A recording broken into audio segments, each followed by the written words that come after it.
Good morning, class, and welcome to class number 3 of the Get Good Academy.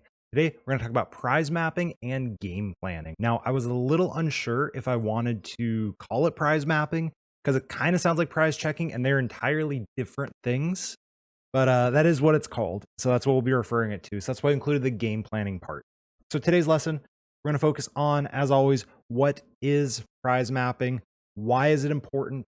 When should you be doing it, and offer advice on how to, use this skill to the best of your ability. Now, this is a skill a lot of you use sometimes, but not as often as you should. So when you're playing the game, you should be constantly determining how you will take your 6 prizes to win the game. Now, most of you listening to this, you do this at the end of the game. Every one of us kind of looks at the board, when there's 2-3 prizes left, you're like, I've got 2 prizes left. There's a Dedenne on the bench. I'm going to go KO that Dedenne. Cool. That's too late. Yes, it works out. Yes, it's generally fine. But if you start figuring out how are you going to take your 6 prizes before that, your game is going to be more efficient. And you're actually going to increase your win percentage simply because you're not going to have wasted moves. You're not going to have wasted resources. You're going to have less wasted attachments, less unnecessary attacks, less unnecessary bosses orders, less unnecessary damage counters placed, anything like that. It's really a big deal that you don't just say, I'm going to go hit the active and hope for the best. Eventually I'm going to take my 6 prizes. You really have to ask yourself, does hitting the active here matter? Or, you're playing a sniping deck like an Inteleon or a Rapid Strike Urshifu, and it's like, does hitting what I'm going to hit actually matter? It's not about just smacking stuff as much as you can, but it's figuring out how am I going to actually take these 6 prizes in the most efficient way. A good opponent, and something we'll talk about and we'll make sure everyone who listens to this and watches these videos knows how to do, will make you take more than 6 prizes to win the game. Ideally, we want you to take 7 or 8 prizes because that means you have to attack once or twice more than you should. If I'm making you attack 2 more times than you're supposed to, that gives me 2 more turns to win the game. So the reason we want to do this is, went a little too far. The reason we want to do this is we want to figure out, how am I taking my 6 prizes? How can I take them as efficiently and quickly as possible? If my opponent is able to manipulate the game and force me to take 7 or 8 prizes, suddenly I'm giving them more turns to win the game that I shouldn't be giving them. I am taking an unnecessary prize and putting myself in harm's way. These are all ridiculously important things and very high level skills. And one of the reasons why sometimes you'll feel like you're in control and suddenly you'll, wait, I'm going to lose this game. Where did I go wrong? Sometimes you didn't misplay in terms of like, oh, you're playing the cards where they're supposed to be. You're doing this, you're doing that. But it's like you attacked when you should have just passed. And these types of things of like your opponent has a Sobble in the active and you're like, I'm not KOing the Sobble doesn't actually help me win the game faster. So putting your VMAX in the active, yes, you get ahead on prizes. Yes, you take that first prize and you're like, sick, I've got 5 prizes left, I'm good to go. But if that Sobble doesn't matter, if you have to take 2 VMAX KOs to win the game, sometimes you don't want to KO that Sobble. Now, there is some other advanced ideas of like, well, does KOing the Sobble hinder your opponent? This is stuff we'll talk about in the future. But for right now, your opponent's got a Sobble in the active. You're like, does KOing the Sobble help me win the game faster? Or does it hinder my opponent? If KOing the Sobble doesn't matter in your prize trade and you attack it anyway, you let them get the first hit on your VMAX, at which point you're destined to lose the game. If both you and your opponent have to take 2 VMAX KOs to win the game, they hit yours first, you hit them, they knock you out, you knock them out, they hit you, you hit them, you hit them. I promise you, that was a terrible thing to talk about without having an example down, but the first person to hit a VMAX is at the advantage if you have to KO 2 VMAXs to win the game. So sometimes, yes, there's a juicy Sobble in the active. Yeah, you can go ahead and use Ride of the High King to KO it. But if you're letting your opponent hit your VMAX first, you're not actually ahead. Just because you took a prize doesn't mean you're ahead. So it's really important to figure out, how am I taking my 6 prizes? And then figure out each and every attack, each and every boss's orders. Is this actually going to help me win the game as quickly as possible? Let's talk about when you're supposed to do that. I went the wrong direction. There you go. So as soon as you know what your opponent's playing, you should already have an idea. How am I going to take my 6 prizes? Now, if you're just grinding on ladder, you're testing a deck for the first time, you probably don't know, but you should have an idea. Theorying out a deck is very important and very valuable. Thinking about Pokemon does actually help you become a better Pokemon player. So if I gave you Inteleon VMAX, you should be able to, sit there for a couple minutes and kind of figure out, how does each matchup look? And if you've played a deck before, and if you're going to go into a tournament, you should definitely have reps with the deck. After playing a matchup 3, 4, 5 times, you know how it goes generally. So as soon as your opponent flips over the Ice Rider V, the Shadow Rider V, an Urshifu, whatever it is that tells you what they're playing, you should have an idea of, I'm probably going to win by doing X, Y, and Z. KOing 2 VMAXs, KOing 3 single prizes in a VMAX, KOing 3 2 prizes, whatever it might be. Now, of course, sometimes we'll be like, but Mellow, what if my opponent flips over a Sobble? How do I know what they're playing? You know a couple of decks that they're likely playing, and they will eventually find an attacker. Now, if your opponent only has a Sobble, you can donk them. Let's say your opponent only has a couple Sobbles down. They're not threatening to attack you. Then you can take an unnecessary prize because you just want to apply pressure. But when your opponent's setting up, you're setting up, you really have to ask yourself, okay, how am I taking my 6 prizes? What's the most efficient way to get there? And then before that first attack, I already mentioned, your opponent has a Sobble in the active. Does KOing the Sobble help you win the game? Does it help you take your 6 prizes faster, or does it hinder your opponent's setup significantly? If my opponent has 1 Sobble in the active, 3 on the bench, and I'm not playing like Rapid Strike Urshifu that can take multi-prize turns, maybe I don't care about KOing that Sobble because they still have 3 more they can evolve into. And I'm putting my VMAX in harm's way for no good reason. So that's a question you really have to ask yourself. Does it help me win the game faster? Taking prizes doesn't help you win the game faster. Taking meaningful prizes helps you win the game faster. Or does it hinder my opponent's setup? I'll go deeper into that in a future lesson. So before that first attack, figure out, okay, what does my opponent's board look like? How am I probably going to take my 6 prizes? And then every couple turns, you should ask yourself, I have this many prizes left. My opponent's board state looks like this. How do I take my 6 prizes? I have 4 prizes left. I'm going to KO a VMAX and a Sobble. Or something in the Sobble line or whatever. Or I have 4 prizes left. I'm going to KO a Crobat and a Dedenne. Something like that. You should always be doing that. And then you should double check the resources necessary. How many bosses do you have left? You know your opponent's going to shove a VMAX in the active. You can't be like, oh, I'm going to KO 3 Inteleons. If you don't have 3 bosses orders left that you can reliably access consistently, that's not correct. You don't go through 3 1-prizers, you go through the VMAX. So you have to double check, do I have the energy? Do I have the amount of gust or not gust necessary? Will I have access to them when I need them?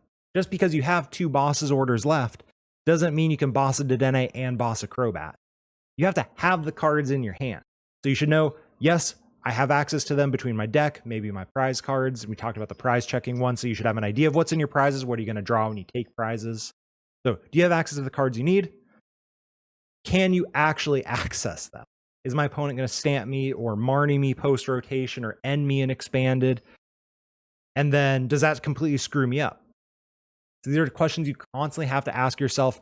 How am I going to take my 6 prizes? So like I said, as soon as you know what your opponent's playing, open decklist tournament, you should know before you even send the challenge. You should know this is how this matchup usually goes. Then before you take the first knockout or before you do the first hit, does this hit matter? Or am I throwing? Am I giving my opponent a chance to win by putting my main attacker in the active? And then every couple of turns, you should just remind yourself, how do I take my 6 prizes here? The more efficiently you do it, the better off you're going to be. The more that you double check, I have these many bosses left, I can boss twice per game. If I have 4 bosses in deck, or I have a couple bosses and an Eldegoss and some quick balls in deck, yeah, I can double boss per game and ignore the VMAX. That's fine. But you've heard people before, oh, I lost the game because I couldn't find my last boss. And you have to question, did they take a path to victory that was reliant on, 2 bosses left in deck, and they had to use both of them to win? If that's your path to victory, you really have to question, is that actually the optimal path to victory? Or is that just the one that seems the coolest? So double check with yourself.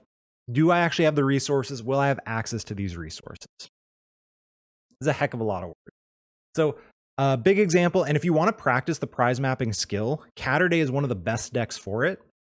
Catterday is a very slow deck. Every single damage counter matters. Catterday is not a spread deck where you just vomit everywhere and hope for the best. Catterday is a very specific, I'm going to hit this, I'm going to hit this. My Inteleon pings go here. My Wind Shard from Rowlet goes here. The Big Bite from Litten goes here. I mean, obviously goes on the active, but you don't use it if it doesn't help you, right? So Catterday is a deck where you have to plan out your 6 prizes. You don't just Inteleon ping everything and hope eventually the math is going to work out, because it won't work out that way. Your deck is too slow. You have to figure out, I'm going to take a Gengar Mimikyu, I'm going to take a Shadow Rider VMAX. These are my 6 prizes. All of my Rowlet Wind Shards go there. If it's in the active, I'm going to Big Bite it. All of my Inteleon Quick Shootings go there. Great deck if you want to practice this skill a little more, because knowing how you're going to take your 6 prizes is the only way to win with Catterday. Your homework, think about and or write down. It depends, how mental are you? That sounds weird. But I'm a very mental player in that I remember a lot. My short-term and long-term memory shove way more information than I think they're supposed to into them. So someone thinks about it, but write it down, type it out in a Word document. Even if you just type it and then delete it, don't save it, that's fine too. Think about your favorite deck, pre-rotation, post-rotation, for the POG format, whatever. I don't care. Pick your favorite deck, favorite decks, the popular matchups, Shadow Rider, Ice Rider, ADP, Urshifu, all that type of stuff. Or if it's post-rotation, what do you think is going to be the most popular? And figure out, how am I going to take my 6 prizes? Now, like a good teacher, I've got the example. I did the homework for my favorite deck, Spiritomb. You can't copy it because, again, like a good teacher, I picked something so obscure, it's impossible to copy. I also really love Spiritomb. So, for example, ADP matchup, I know I'm going to take 3 knockouts. They're not going to bench 2-3 prizers. So it's like, if I escape rope out of the ADP and I KO a Dedenne, that puts me on the path to win the game still. Ice Rider was a tougher one. You might find when you're doing this, you're like, the matchup goes like 25 different ways. That's fine. That's actually a sign of good Pokemon. If your deck has matchups that are like, it never goes the same way twice, that's some good Pokemon right there. One of the reasons I like too. But Ice Rider, it depends. If my opponent goes with the VMAX route, we KO 2 VMAXs, sometimes 1 VMAX and 3 single prizers. It depends how my opponent plays the game, but I'm aware of that. I've played the deck enough that I have to adjust my path to victory based on my opponent's game plan. And that's a very big deal. You don't want to get tunnel visioned into, this matchup always goes this way. Sometimes it does. ADP, ridiculously linear. They do the same thing every single game. Your game plan against ADP is probably the same every single game. It is for Tomb. Take 3 KOs, KO before they use Ultimate Ray. We're good to go. Shadow Rider is another one for my deck, Spiritomb. Very linear. Most of you are not going to find the Shadow Rider matchup to be the least bit linear. But for me, it's KO 2-3 prizers. Usually a Gengar Mimikyu is involved because I want to use House. Not sure why. You don't have to house Shadow Rider players if it's not the best play, but they want a house to set up. Sure, I'm going to KO that thing just by looking at it, and then I'm going to KO a VMAX, and then I'm good to go. E-Turn's another one that it kind of depends, but in my experience, it usually goes KO a VMAX, 2-shot it, KO a Bat or a Moltres, usually a Moltres because they'll usually attack with it, but sometimes they don't, and we can just boss a Bat for game, and then a single prizer that they'll usually take a little, cute little KO with an Yveltal or something like that. Cool, I'm going to take that KO. So it's another one where I know every single attack matters like this. If I KO a Yveltal turn 1, that's fine. That's on my path to victory. If they come up with another Yveltal, or I escape rope and they give me a Zigzagoon, you kind of have to question, that's not typically how I win the game. Is it a realistic way to win the game here? And honestly, the answer against Eternatus for Spiritomb is usually no. Rapid Strike's an interesting one. This is very matchup specific. You notice Ice Rider, take 2 VMAX KOs very often. Shadow Rider, take 2 3-prize KOs. E-Turn, go 3-2-1. Rapid Strike, I go 1-1-1-3. Almost always in that order as well. Because I know if I let them get the Inteleon pings, they're going to KO me. So again, as soon as my opponent flips over a Rapid Strike Urshifu, or I log into Play Limitless and I see a Rapid Strike Urshifu, or I'm at a local tournament and I know this person's playing Rapid Strike Urshifu because I sat next to them last round, I know I've got to KO the Inteleon line. It says Sobbles. That means Drizzles and Inteleons too. And then I KO a VMAX, so I don't let them use their quick shoots. There's another reason why this is so important. Just by knowing what you're doing at the start of the game, it makes every play you make feel better. If you are converging onto one specific game plan, the game will work better than if you're randomly changing over and over again. Now, sometimes you do have to change. The game's not linear, unless you're playing ADP or against ADP. Otherwise, the game takes these weird turns. Sometimes you have to adjust. But if you know and you have a clear idea of what to do, you're usually in a better spot than if you're just winging it, taking knockouts, and hope eventually I get 6 prizes. So hopefully this one was helpful. Hopefully you got an idea of what this concept of prize mapping is. And hopefully, like I said, take a minute. If you don't do this, you should do this literally every time you pick up a new deck for a tournament. You should know every meta matchup before taking a deck to a turn. This is your homework for now, but this should be your homework every single time you go into a tournament. Spend 10 minutes. How do I win this matchup? How do I win this matchup? How do I win this matchup? You know, what are my 6 prizes? And then every game, try and ask yourself, how am I taking my 6 prizes? If you're playing a game with a friend, you know, you're just like sitting there playing some tabletop, don't be afraid to say, I'm going to win by doing this turn, this next turn. You know, I'm going to take 3 prizes now, then I'm going to hit your next 3 prizer, then I'm going to KO it on the next turn. Those are my 6 prizes. Sick. That is totally good. That is a good habit to be in. As always, post any questions that you have in the comment section below. I'm happy to answer. If anyone has any experience and you're like, Mello, I think you missed this, post it as well. I'll give it a heart. That way people reading the comments see it. If you want to join the Discord channel in the description, I'm happy to answer any questions that you may have for any deeper conversations, and I will catch you all for the next class. Peace out.